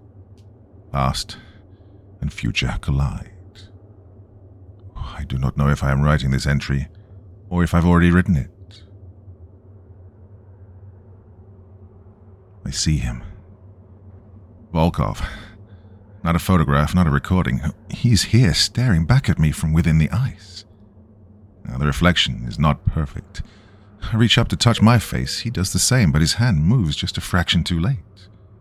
One of us is ahead, one of us is behind. He looks older, weathered. His uniform is torn, his breath fogging against the surface. I look younger somehow, the weight of the years peeling away from me. And we open our mouths at the same time. And we speak. The words overlap, not in unison, but out of sync, one voice chasing the other. And then, the ice splits open. The hum reaches a frequency beyond sound, beyond perception, a pulse felt inside my bones. Beyond the ice, something moves. Not a creature, not a being. A presence. It's not seen, but it is understood. Its form is shifting, an ungraspable echo of everything it's ever observed. It is made of time, of memory, of thought. It's been waiting, guiding, leading us both here. Volkov's lips move, but I do not hear his words. Instead, I hear my own voice speaking back at me.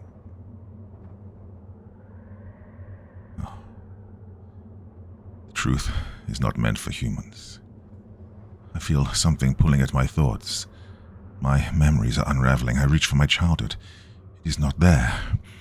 In its place, I remember the Soviet barracks, the smell of oiled rifles, the cold sting of January air in 1962. Volkov gasps. His breath becomes my breath. I know what he is seeing. My life. He clutches his head, struggling against something that cannot be fought. We are becoming each other, not erased, not consumed, repurposed. The presence does not kill. It rewrites. Rourke's final entry, January 16th, 2025. To whoever finds this. A message left behind. I cannot feel my hands. The cold has settled into my bones, deeper than flesh, deeper than thought. I do not know how long I've been here. Volkov's diary lies open before me. The ink is smeared, the page is brittle with frost. I do not want to write, but I must. Grip my pencil, barely. My fingers will not obey. Still, I carve the words into the margins. Volkov's words led me here. I hope mine leads someone back. The ice groans. The chamber is closing. The hum has faded. The pulse has stopped. Only silence remains. I try to write more, but my hand stiffens, locks in place. The pencil drops. The last words scrawl in uneven, frozen strokes. I do not know if I'm writing this, or if it has already been written. The research base, February 2025. Weeks later, a new expedition arrives at the research base. The landscape is untouched, the snow having buried all traces of what came before. Inside, the station remains eerily intact. Lights flickering, equipment in place, and yet something feels wrong. There's no sign of Dr. Rourke. No footprints, no body, just an absence, vast and heavy. Then on a desk in the center of the room, they find them. 2 diaries. One old, one new. Volkov's journal, its pages brittle with age, and beside it, Rourke's. Its final entry still wet with ink. A researcher hesitates, fingers hovering over the open book. Outside, the wind shifts. It moves differently now, curling around the station like something sentient. For a moment, the world holds its breath. Then, just beneath the howling gusts, something appears. One name.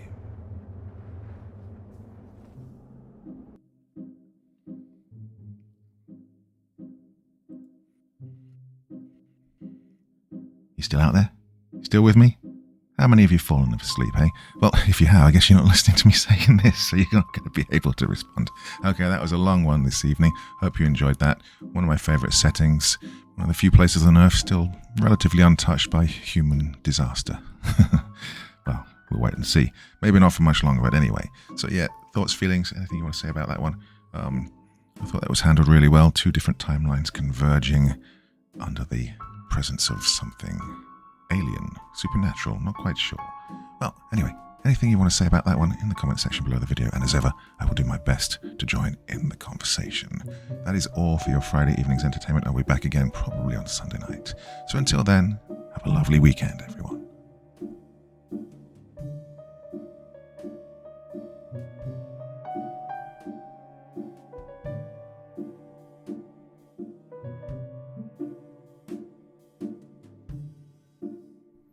Thank you so much for taking the time to listen to this story today. It really means a lot to me and to the author of the story, of course.